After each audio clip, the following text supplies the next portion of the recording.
Question. While I was doing those behaviors, how was I seeing the people who were looking for seats? What were they to me? I'd say you saw them as threats, maybe nuisances or problems, something like that. Bud nodded. Would you say that I considered the needs of those still looking for seats to be as legitimate as my own? Oh, not at all. Your needs counted, and everyone else's were secondary, if that, I answered, surprised by my bluntness. You were kind of seeing yourself as the kingpin. Bud laughed, obviously enjoying the comment. Well said, well said. Then he continued more seriously. You're right. On that plane, if others counted at all, their needs or desires counted far less than mine. Now compare that experience with this one. About 6 months ago, Nancy and I took a trip to Florida. Somehow there was a mistake in the ticketing process, and we weren't seated together. The flight was mostly full, and the flight attendant was having a difficult time trying to find a way to seat us together. As we stood in the aisle trying to figure out a solution, a woman holding a hastily folded newspaper came up behind us from the rear of the plane and said, Excuse me, if you need 2 seats together, I believe the seat next to me is vacant. I'd be happy to sit in one of your seats. Now think of this woman. How would you say that she saw us? Did she see us as threats, nuisances, or problems? No, I said, shaking my head. It seems like she just saw you as people in need of seats who would like to sit together. That's probably more basic than what you're looking for, but on the contrary, Bud said. That's a terrific way to put it. She just saw us as people. We're going to come back to that in a moment. Now let us compare the way this woman apparently saw others with the way I saw those who were loading onto the plane in my story involving the briefcase. You said that I saw myself as kind of the kingpin, more important than others, with needs that were greater. I nodded. Is that the way this woman seemed to see herself and others? He asked. Did she, like me, seem to privilege her own needs and desires over the needs and desires of others? It doesn't seem like it, no, I answered. It's sort of like, from her point of view, under the circumstances, your needs and her needs counted about the same. That's how it felt, Bud said, nodding. He got up and walked toward the far end of the conference table. Here we have 2 situations in which a person was seated on a plane next to an empty seat, evidently reading the paper and observing others who were still in need of seats on the plane. That's what was happening on the surface, behaviorally. He opened 2 large mahogany doors in the wall at the far end of the table, revealing a large whiteboard. But notice how different the similar experience was for me and for this woman. I minimized others. She didn't. I felt anxious, uptight, irritated, threatened, and angry, while she appeared to have had no such negative emotions at all.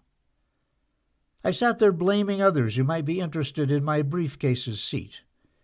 Maybe one looked too happy, another too grim, another had too many carry-ons, another looked too talkative, and so on. She, on the other hand, seemed not to have blamed but to have understood. Whether happy, grim, loaded with carry-ons, talkative, or not, they needed to sit somewhere. And if so, why shouldn't the seat next to her, and in her case, even her own seat, be as rightly theirs as any others? Now here's a question for you, Bud continued. Isn't it the case that the people getting on both planes were people with comparable hopes, needs, cares, and fears, and that all of them had more or less the same need to sit? That seemed about right. Yes, I'd agree with that. If that's true, then I had a big problem, because I wasn't seeing the people on the plane like that at all. My view was that I was somehow entitled or superior to those who were still looking for seats, which is to say that I wasn't really seeing them as people at all. They were more like objects to me in that moment than people. Yeah, I can see that, I agreed. Notice how my view of both myself and others was distorted from what we agreed was the reality, Bud said. Although the truth was that all of us were people with more or less the same need to sit, I wasn't seeing the situation that way. So my view of the world was a systematically incorrect way of seeing others and myself. I saw others as less than they were, as objects with needs and desires somehow secondary to and less legitimate than mine. But I couldn't see the problem with what I was doing.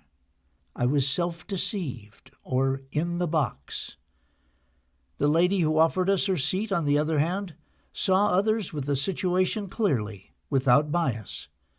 She saw others as they were, as people like herself, with similar needs and desires. She saw straightforwardly. She was out of the box. So the inner experiences of two people, he went on, although they exhibited the same external behaviors, were entirely different. This difference is important enough that I want to emphasize it with a diagram.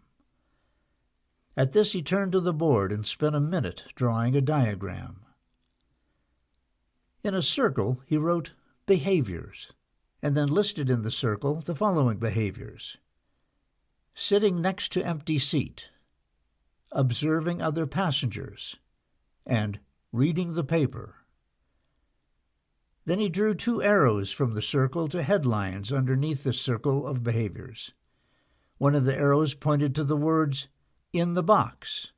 Under this headline, Bud wrote, "I see myself and others in a systematically distorted way. Others are mere objects." Around these words, Bud drew a box. The other arrow pointed to the words, "out of the box." Under this headline, Bud wrote, "I see myself and others more or less as they are, as people." "It's like this, Tom," Bud said, stepping to the side of the board so that I could see. "Whatever I might be doing on the surface, whether it be, for example, sitting, observing others, reading the paper, whatever, I'm being one of two fundamental ways when I'm doing it. Either I'm seeing others straightforwardly as they are, as people like me who have needs and desires as legitimate as my own, or I'm not. As I heard Kate put it once, one way I experience myself as a person among people. The other way I experience myself as the person among objects. One way I'm out of the box. The other way I'm in the box. Does that make sense? I was thinking about a situation that had occurred a week earlier. Someone in my department had made herself into a terrible nuisance, and I couldn't see how this in-the-box and out-of-the-box distinction applied. In fact, if anything, the situation seemed to undercut what Bud was talking about. "I'm not sure," I said. "Let me give you a situation, and you tell me how it fits." "Fair enough," he said, taking his seat. "I have a conference room around the corner from my office where I often go to think and strategize. The people in my department know that the room is like a second office to me, and are careful now, after a few altercations over the last month, not to schedule it without my knowing. Last week, however, someone in the department went in and used it. Not only did she use the room without scheduling it, but she erased all my notes from the whiteboard. What do you think of that?" Under the circumstances, I'd say that was pretty poor judgment on her part. Nodding, I said, "I was peeved, to say the least. It took me a while to reconstruct what I'd done, and I'm still not sure that I have everything right." I was about to tell more about how I immediately had her called into my office, refused a handshake, and then told her without even asking her to sit down that she was never to do that again or she'd be looking for a new job. But then I thought better of it. "How does self-deception fit into that scenario?" I asked.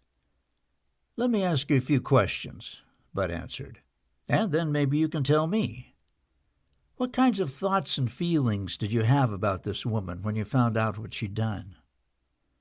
Well, I guess I thought she wasn't very careful. Bud nodded with an inquisitive look that invited me to say more. And I suppose I thought it was stupid of her to do what she did without asking anybody. I paused, and then I added, "It was pretty presumptuous of her, don't you think?" "Certainly not very wise," Bud agreed. "Anything more?"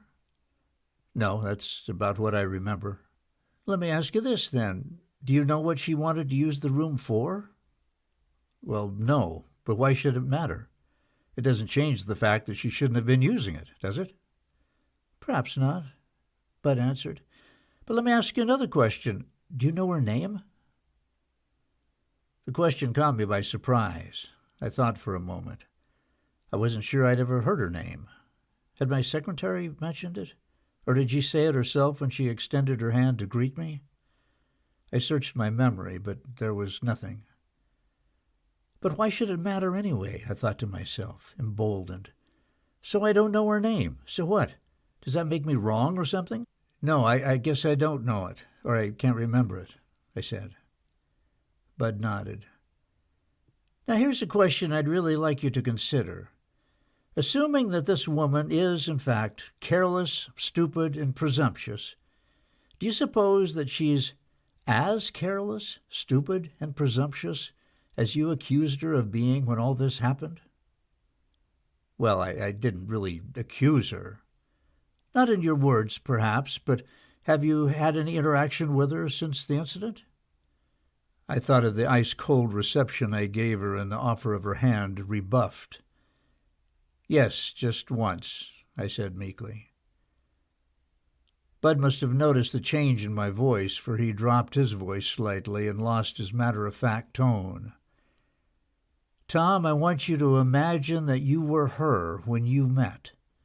What do you think she felt from you?" The answer, of course, was obvious. She couldn't have felt worse if I'd hit her with a 2x4. I remember the tremor in her voice and her uncertain yet hurried steps as she left my office. I wondered now for the first time how I must have hurt her and what she must be feeling. I imagined that she must now be quite insecure and worried, especially since everyone in the department seemed to know what had happened. "Yeah," I said slowly. "Looking back on it, I'm afraid I didn't handle that situation very well." "Then let me come back to my prior question," Bud said. "Do you suppose that your view of this woman at that time made her seem worse than she really was?" I paused before answering, not because I wasn't sure, but because I wanted to collect my composure. "Well, maybe. But that doesn't change the fact that she did something she shouldn't have, does it?" I asked. "Not at all, and we'll get to that. But right now the question I want you to consider is this. Whatever she was doing, be it right or wrong, was your view of her more like my view of the people on the plane, or more like the view of the woman I told you about?" I thought about that for a moment. "Think of it this way," Bud added, pointing at the diagram on the board. "Were you regarding her as a person like yourself, with similar hopes and needs? Or was she just an object to you? As you said, just a threat, a nuisance, or a problem?" "I guess she might have just been an object to me," I said finally. "So now, how would you say this self-deception stuff applies? Would you say you were in or out of the box?" "I guess I was probably in it," I said. "It's worth thinking about, Tom, because this distinction," he said, pointing again to the diagram, "reveals what was beneath Lou's success, and Zagram's, for that matter. Because Lou was usually out of the box. He saw straightforwardly. He saw people as they were, as people. And he found a way to build a company of people who see that way much more than people in most organizations do. If you want to know the secret of Zagram's success, it's that we've developed a culture where people are simply invited to see others as people.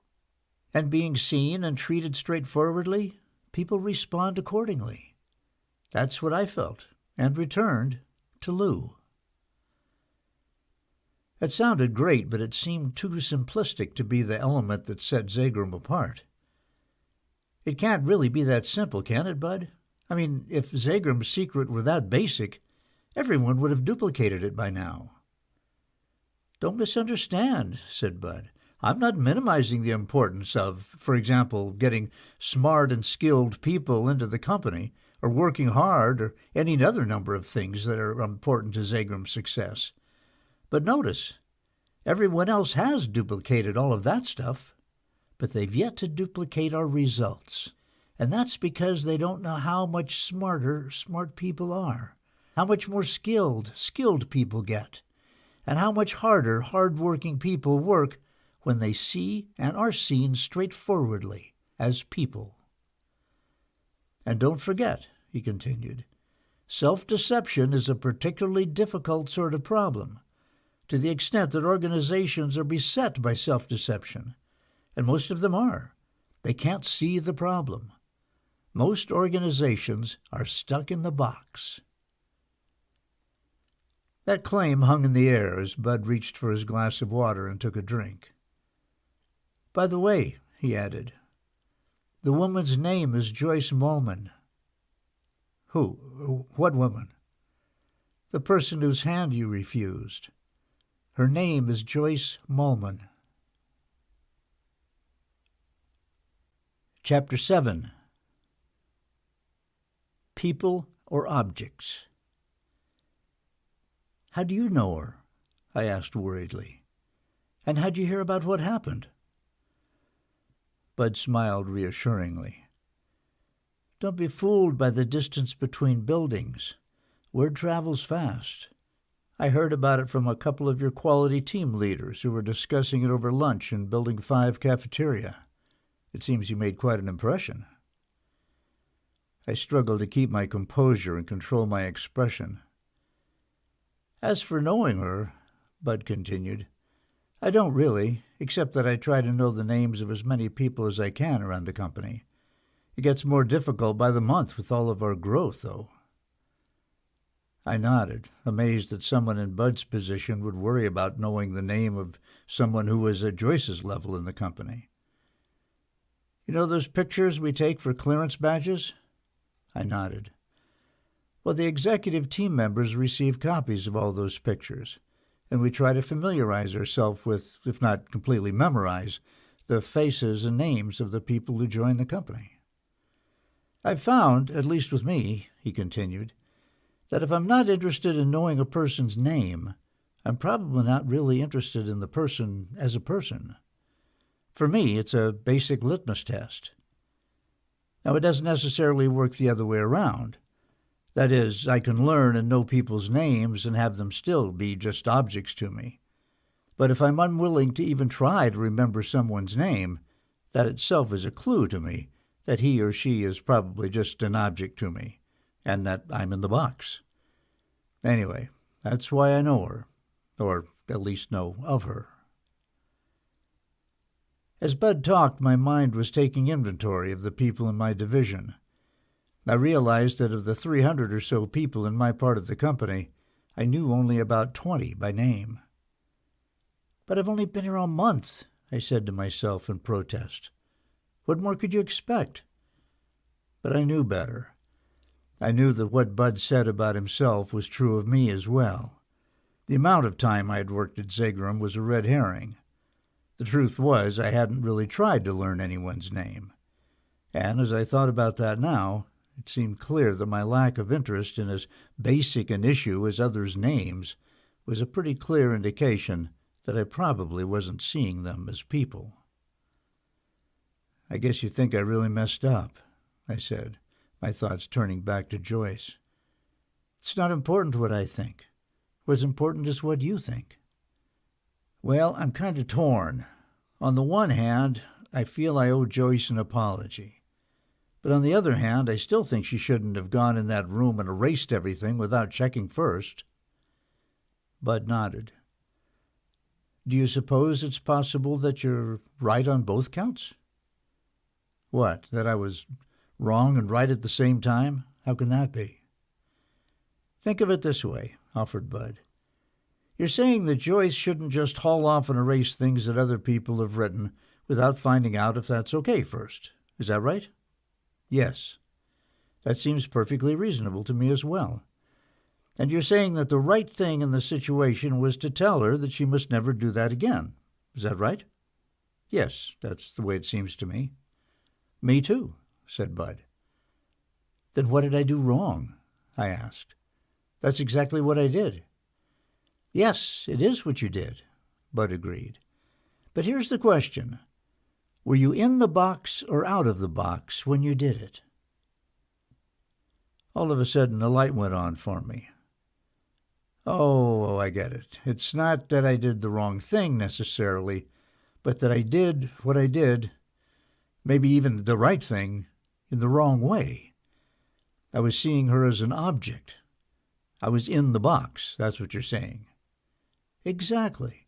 And if you do what might on the surface be considered the right thing, but do it while in the box, you'll invite an entirely different and less productive response than you do if you were out of the box.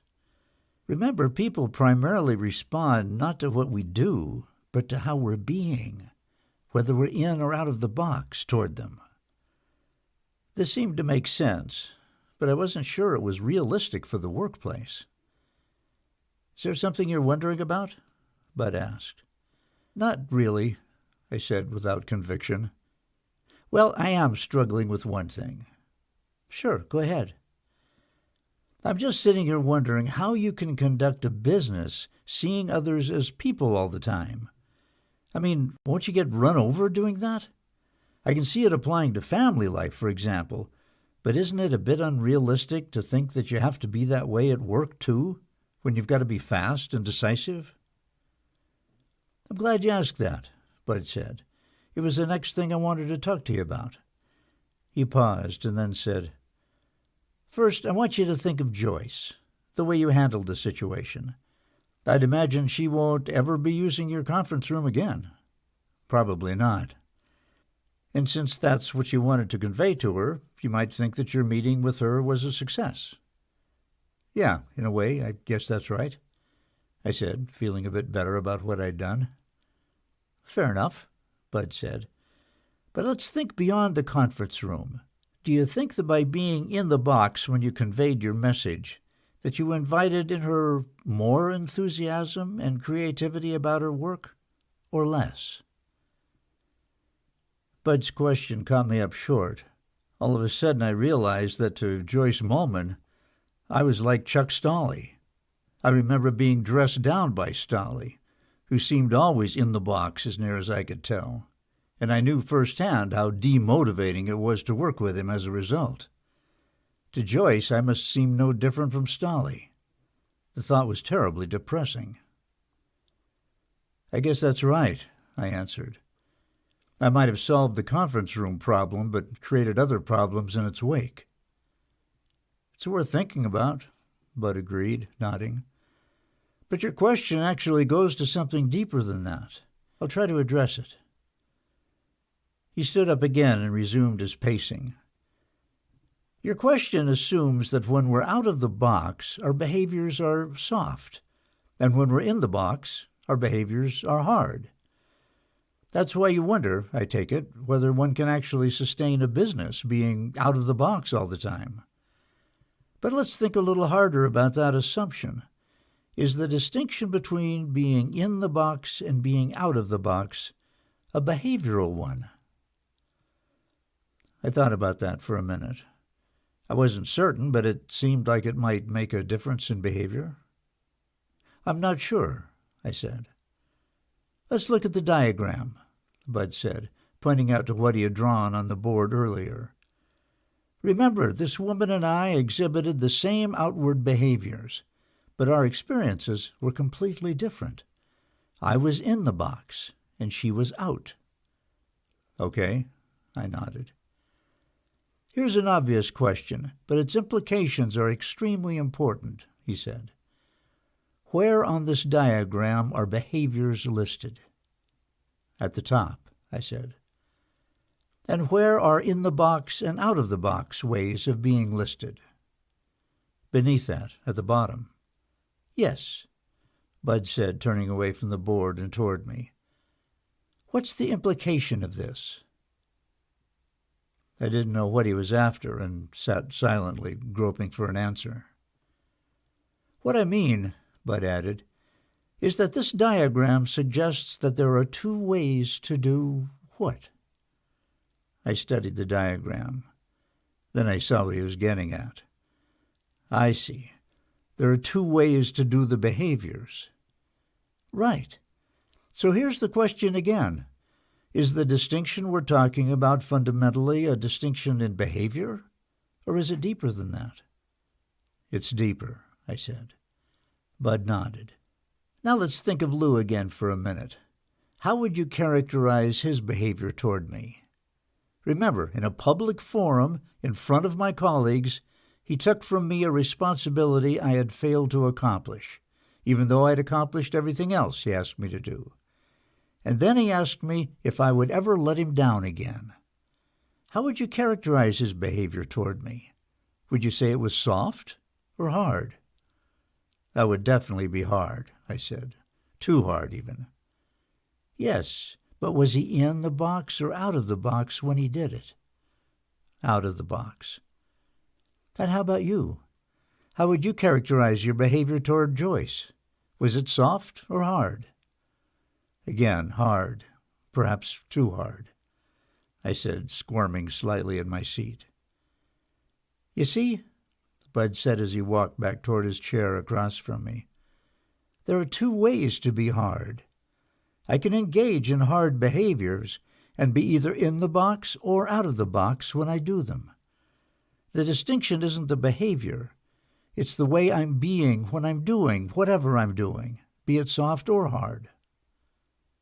Let's look at it another way, he continued. If I'm out of the box, I'm seeing others as people. Fair enough? I nodded. Yeah. Here's the question, then. Is the thing that a person needs always soft? No, sometimes people need a little hard encouragement, I said with a wry smile.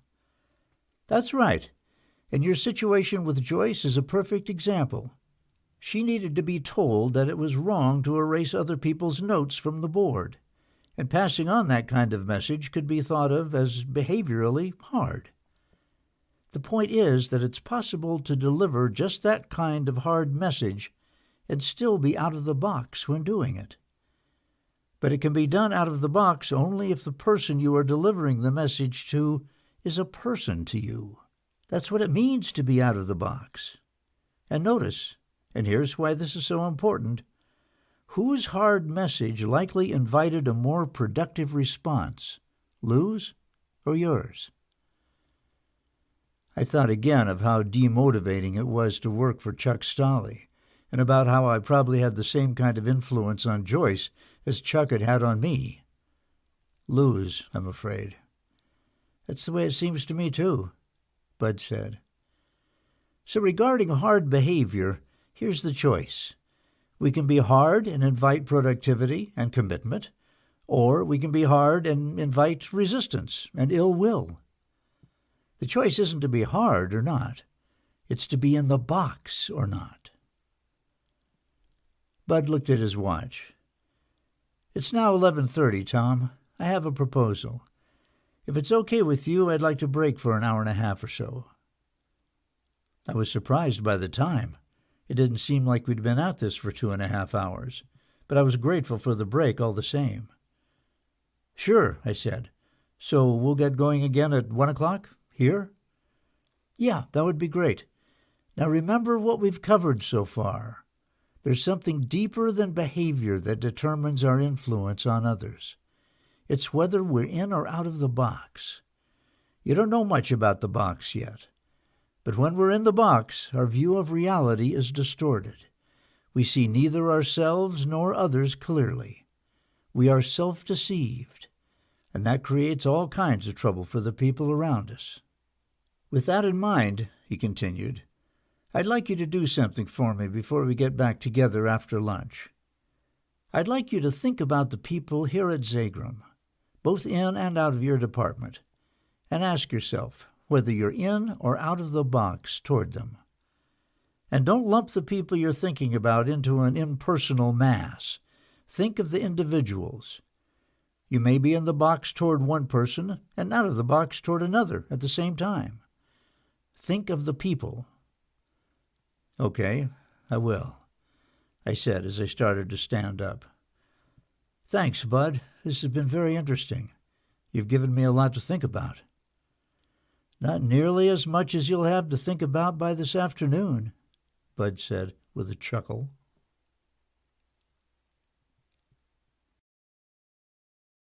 Chapter 8. Doubt. The August sun was blazing overhead as I made my way back to the path that paralleled Kate's Creek. Although I'd grown up in St. Louis and had lived for years on the East Coast, I'd spent enough time in milder climates to become permanently uncomfortable with the humidity that accompanied Connecticut's summer heat. I was grateful to slip beneath the trees as I turned in the direction of Building 8. For the exposure I was feeling on the inside, however, there was no cover. I was on completely unfamiliar ground. Nothing I had experienced in my career had prepared me for my meeting with Bud. But although I was feeling quite unsure of myself and was far less convinced I was on the top of the Zagram advance heap than I had been just a few hours before, I also had never felt better about what I was doing. I knew there was something I had to do during this break. I just hoped that Joyce Malman was around to allow me to do it. Cheryl, could you tell me where Joyce Malman's desk is? I asked my secretary as I walked past her and into my office. As I turned from putting my notebook on the table, I noticed that Cheryl was standing at my door, a worried look on her face. "What's wrong?" she asked slowly. "Has Joyce done something again?"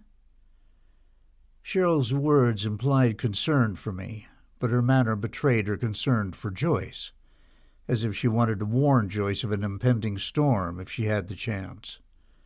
And I was surprised by the assumption, implicit in her question, that if I wanted to see someone, it must be because that person had done something wrong. My meeting with Joyce could wait for a minute. I needed to meet with Cheryl. "No, nothing's wrong," I said. "Come in for a minute, though. There's something I want to talk to you about." Seeing her uncertainty, I said, "Please, take a seat." I walked around the desk and sat across from her. "I'm new here," I began, "and you haven't had a lot of experience with me yet, but I want to ask you a question, and I need you to be absolutely candid with me." "Okay," she said noncommittally. "Do you like working with me? I mean, compared with others you've worked for, would you say I'm a good boss?" Cheryl squirmed in her seat, obviously uncomfortable with the question. "Sure," she offered in an overly eager voice. "Of course I like working for you. Why?" "I'm just wondering," I said. "So you like working for me?" She nodded unconvincingly. "But would you say you liked working with me as much as others you've worked for?" "Oh, sure," she said with a forced smile, looking down at my desk. "I've liked everyone I've worked for." My question had put Cheryl in an impossible situation. It was supremely unfair. But I had my answer. She didn't like me much. The truth showed in her forced nonchalance and fidgeting discomfort. But I felt no ill will toward her. For the first time in a month, I felt sorry. I also felt a little embarrassed. "Well, thank you, Cheryl," I said. "But I'm starting to feel that I've probably been kind of lousy to work with." She didn't say anything. I looked up and thought I noticed water forming in her eyes. 4 weeks with her, and I'm driven her to tears. I felt like the biggest heel. "I'm really sorry, Cheryl, really sorry. I think I have some things to unlearn. I think I've been blind to some of the things I do to people. I don't know a lot about it yet, but I'm beginning to think about how I might sort of minimize others and fail to see them as people. You know what I'm talking about?"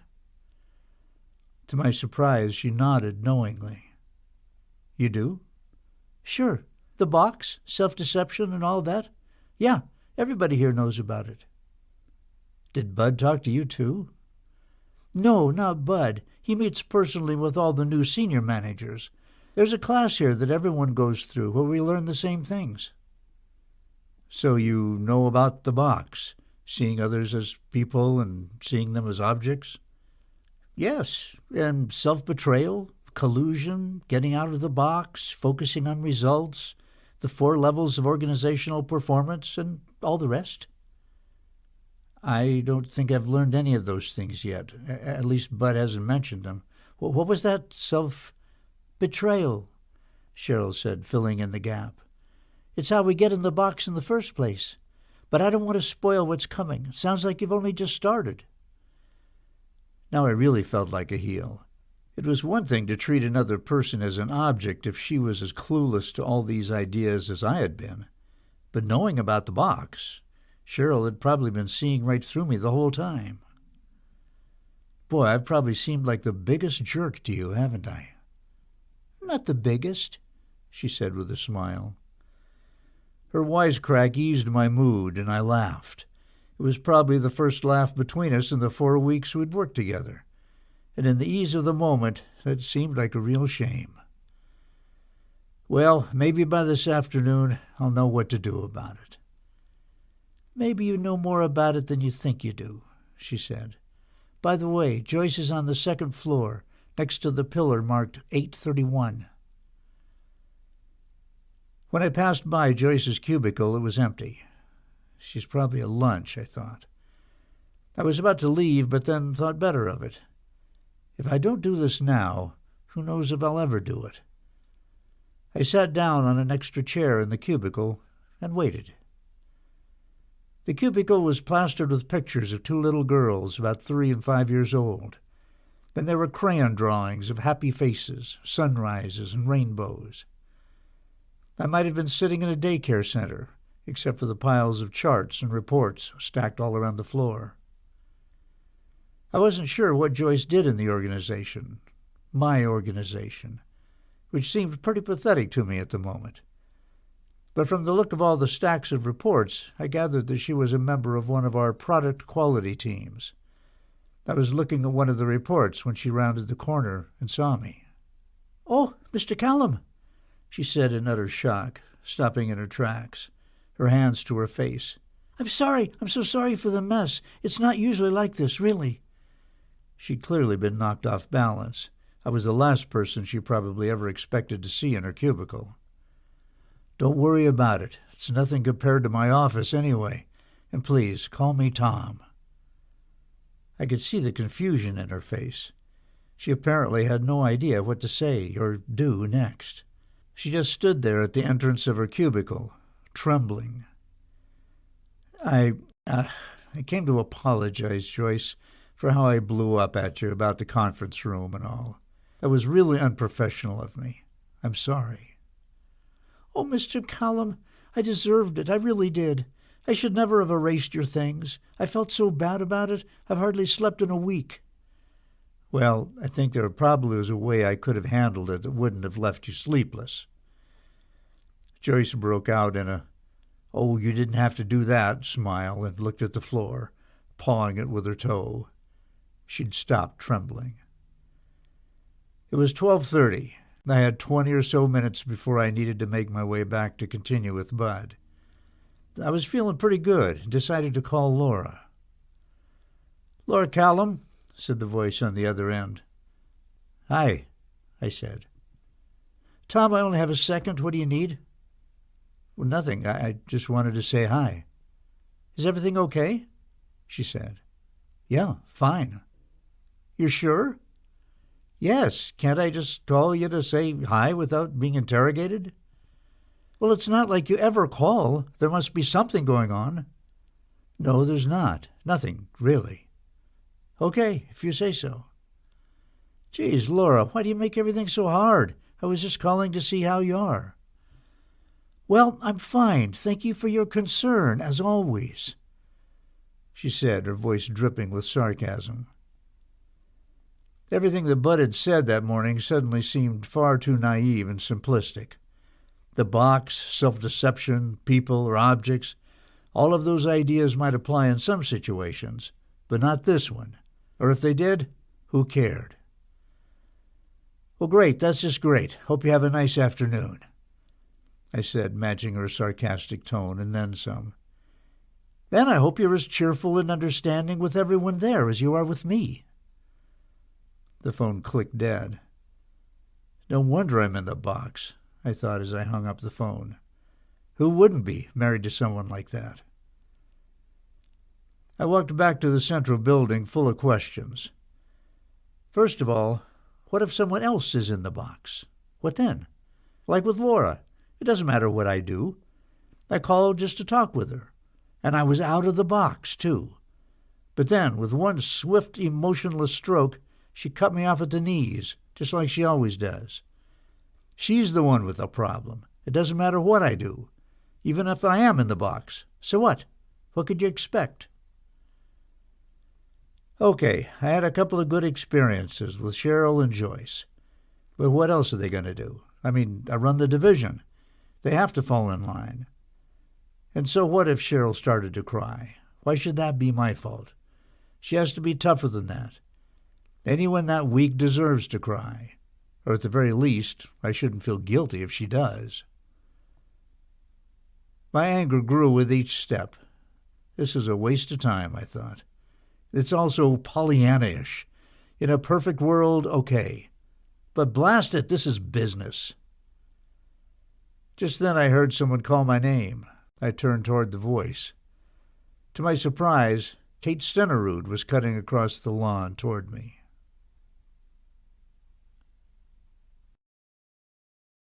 Part 2. How We Get in the Box. Chapter 9. Kate. I had met Kate just once. She'd been the final of my 8 interviews during the hiring process. I liked her instantly, and I'd since found out this was common to nearly everyone in the company. Her story was in some ways the story of Zagram, and like Zagram's story, Kate's was freely passed along to new employees.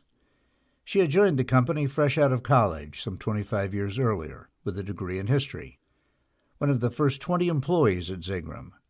She started as an order fulfillment clerk. In those days, it seemed that Zagram's future was in perpetual doubt. After 5 years, Kate, by then Zagram's director of sales, left the company for a better opportunity, only to change her mind after a last-ditch personal appeal by Lou Herbert. Since that time, and until Lou's retirement, Kate had been second in command at Zagram. At Lou's retirement, she was elevated to president and CEO. "Hello, Tom," she said, extending her hand to me. "It's good to see you again. Is life treating you well?" "Yeah, I can't complain," I said, trying to ignore for the moment both my surprise at meeting her and the disaster that was my home life. "How about you?" "Never a dull moment, I'm afraid," she said with a chuckle. "I can't believe you remember who I am," I said. "What? Forget a fellow St. Louis Cardinals fan? Never. And besides, I'm coming to meet with you." "With me?" I said incredulously, pointing at myself. "Yeah. Bud didn't say anything?" "No, or at least I don't think so. I think I would have remembered that." "Well, maybe he wanted to keep it a surprise. I guess I ruined it for him," she said with a grin, apparently none too sorry. "I'm not often able to take part in these sessions, but I try to when my schedule allows. It's the thing I like most of all." "Meeting hours on end talking about people's problems?" I said, trying to make a joke. "Is that what you think this is about?" she said, a slight smile on her lips. "No, I was just kidding. It's been pretty interesting, actually, although I have a few questions about it." "Good. I expect you would. And you're with the right person. There's no one better than Bud to learn this from." "But I've got to say, I'm amazed that you and Bud are both going to spend your afternoon with me. I mean, isn't there any more important use of your time?" Kate stopped suddenly, and just as suddenly, I wanted to rephrase my question. She looked at me seriously. "This may sound funny, Tom, but there really isn't anything more important than this. at least not from our viewpoint. Nearly everything we do here at Zagram, from our job formulations to our reporting processes to our measurement strategies, is built on what you're now learning." What does this have to do with measurement? I wondered. I couldn't see the connection. But I wouldn't expect you to have a feel for the seriousness of it yet. You've only just started. I do think I know what you're saying, however, she continued, starting to walk again, although more slowly than before. It does seem a little like overkill to have both Bud and me tied up with you this afternoon. And the truth is, it is overkill. I don't need to be there. Bud is much better at explaining it all than I am anyway. It's just that I like this stuff so much that if I could, and if I didn't have all the other responsibilities that normally tie me down, I'd be there every time. Who knows, one day I might yank the responsibility from Bud and take it for myself, she said, laughing at the thought. Today is one of the rare times I can come, although I might have to slip out a little early. We walked for a moment in silence. Then she said, "Tell me how it's been going so far." "My work?" "Your work, yes, but really I meant your experience today. How's it been going?" "Well, other than being told I'm in the box, it's going great," I replied, smiling as much as I could. Kate laughed. "Yeah, I know what you mean, but don't take it too hard. Bud's in the box too, you know," she said with a gentle smile and a light touch to my elbow. "And so am I, for that matter." "But if everyone's in the box anyway," I said, "including successful people like you and Bud, then what's the point?"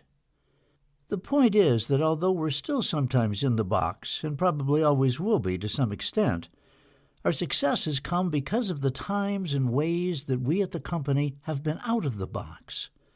This isn't about perfection. It's simply about getting better in systematic and concrete ways that improve the company's bottom line. That kind of leadership mentality at every level of the organization is what sets us apart.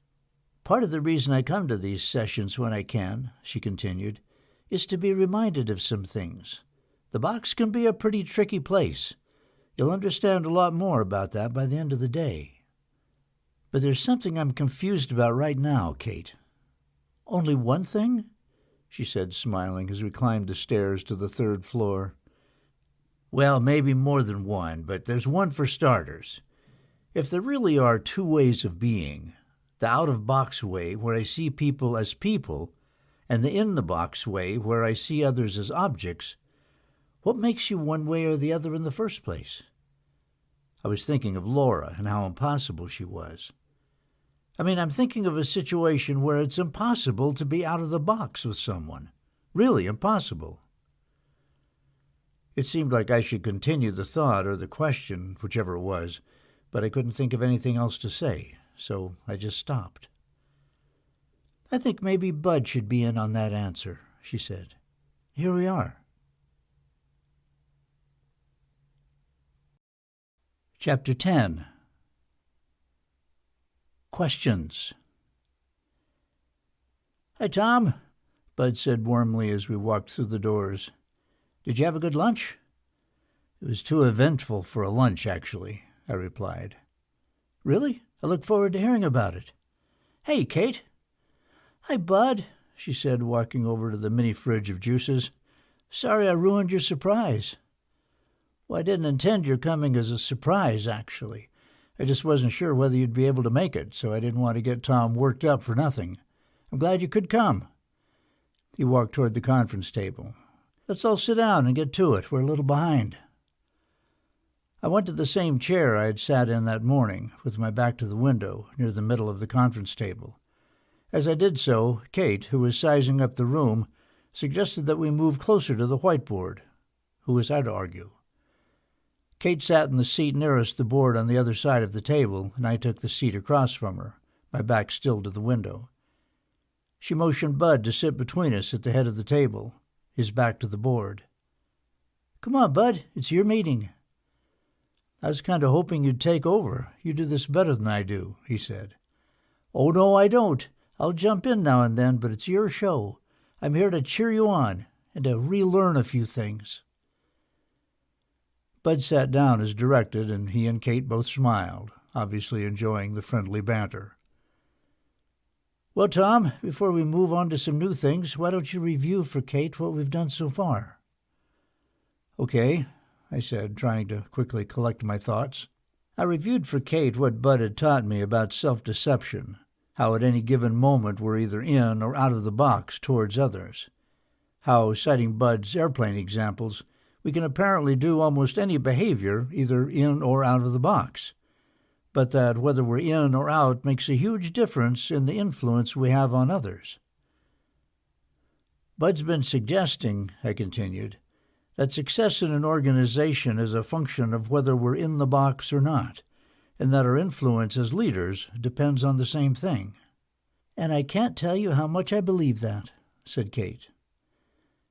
"I think I kind of can see it too," I said, wanting to be agreeable. "But Bud also said that this issue of whether or not we're in the box is at the heart of most of the people problems we see in organizations.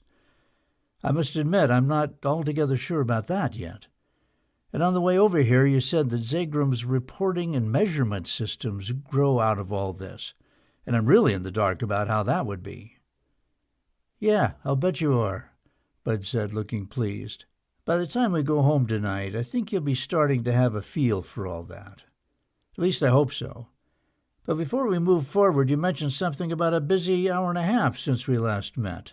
Anything that pertains to what we've been talking about?" I nodded and told them about Cheryl and Joyce. Bud and Kate seemed delighted. "That all went really well," I said. "But then," without thinking, I almost launched into my problems with Laura. I caught myself just in time. "Then I called someone," I said. Bud and Kate waited expectantly. "I don't want to get into it much," I said, trying to hide the fact that I was having trouble in my marriage.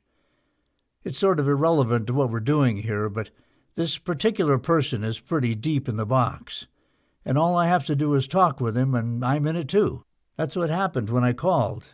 I was out of the box. I just had these 2 good experiences, and I just wanted to call and see how he was doing. But he wouldn't let me do it.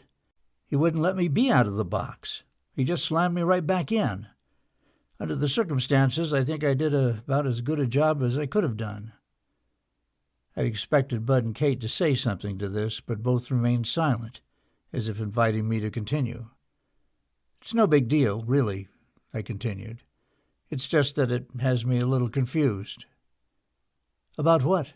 asked Bud. "About the whole box thing to begin with," I said.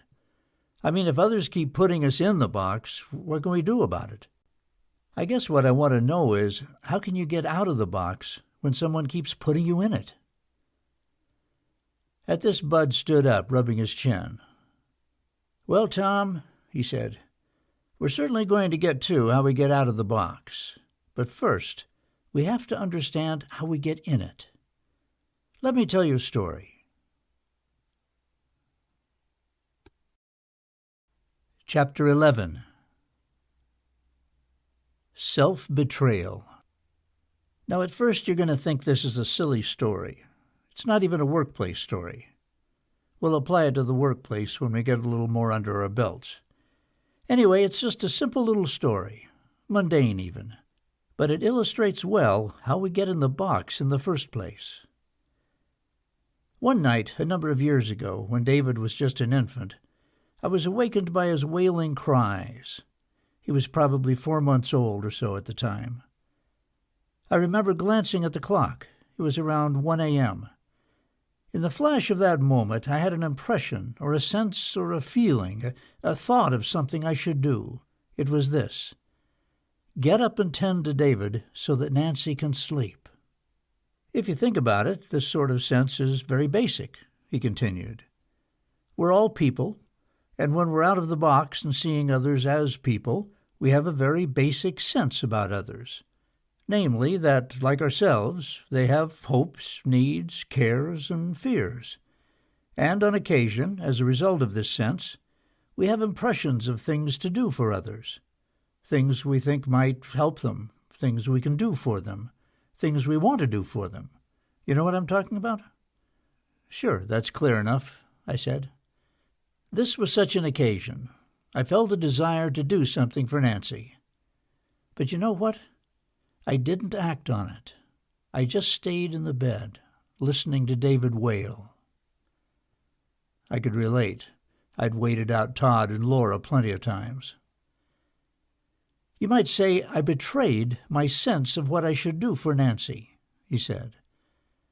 That's sort of a strong way to say it, but I just mean that in acting contrary to my sense of what was appropriate, I betrayed my own sense of how I should be toward another person. So we call such an act self-betrayal. At that he turned to the board to write. Do you mind if I erase this diagram? He asked, pointing at the diagram of the two ways of doing behavior. No, that's fine, I said. I've got it. In its place, in the top left corner of the board, he wrote the following. Self-betrayal. Number 1. An act contrary to what I feel I should do for another is called an act of self-betrayal. Self-betrayal is one of the most common things in the world, Tom, Kate added in an easy manner. It might help to hear a few more examples. She looked at Bud. Would you mind? Please. Yesterday I was at Rockefeller Center in New York, she began. I got into the elevator, and as the door started to close, I saw someone scurry around the corner and race toward the elevator. In that instance, I had a sense that I should catch the door for him. But I didn't. I just let it close. My last view being that of his outstretched, lunging arm. Have you ever had that experience? I had to admit that I had, and nodded sheepishly. Or how about these? Think of a time when you felt you should help your child or your partner, but then decided not to. Or a time when you felt you should apologize to someone, but never got around to doing it. Or a time when you knew you had some information that would be helpful to a coworker, but you kept it to yourself. Or a time when you knew you needed to stay late to finish some work for someone, but went home instead, without bothering to talk to that person about it. I could go on, Tom. I've done all of these, as I bet you have too. Pretty much, yeah. They're all examples of self-betrayal, times when I had a sense of something I should do for others, but didn't do it. Kate paused, and Bud stepped in. Now think about it, Tom. This is hardly a monumental idea. It's about as simple as it comes. But its implications are astounding, and astoundingly unsimple. Let me explain. Let's go back to the crying baby story. Picture the moment. I felt I should get up so that Nancy could sleep, but then I didn't do it. I just stayed lying there next to Nancy, who also was just lying there. As Bud was saying this, he wrote the word sense in the middle of the board, and under it, get up and tend to David so Nancy can sleep. Then he drew an arrow down to the word choice. From the word choice, he drew an arrow down and an arrow to the side. The arrow to the side pointed to the words, honor it. The down arrow pointed to the words, betray it. And in quotations he wrote, self-betrayal.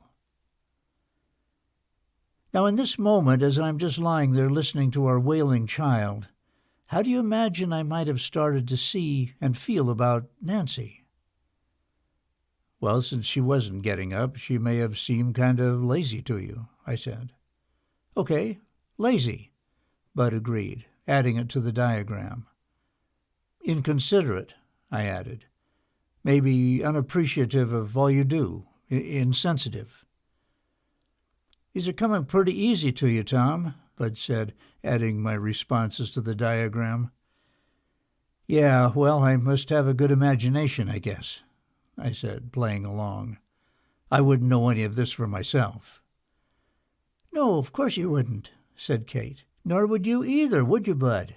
The two of you are probably too busy sleeping to be aware of any of this, she said, chuckling.